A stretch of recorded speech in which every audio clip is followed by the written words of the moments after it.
এটা কি লাল হইব?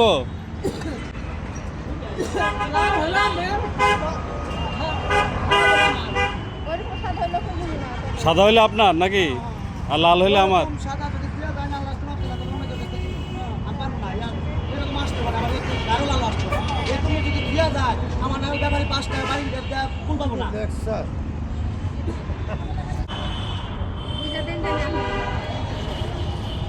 সাদা হইলে আমার 193 টাকা।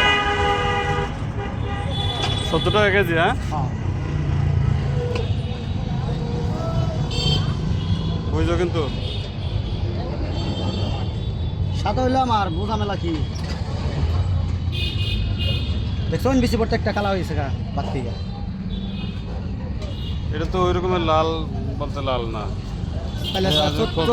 চৈত মাসে দিতে হবে। আমরা লাল বা তরমুজ বাতি না কমলা যে বেশি দেব আর কি কমু সবে দেখো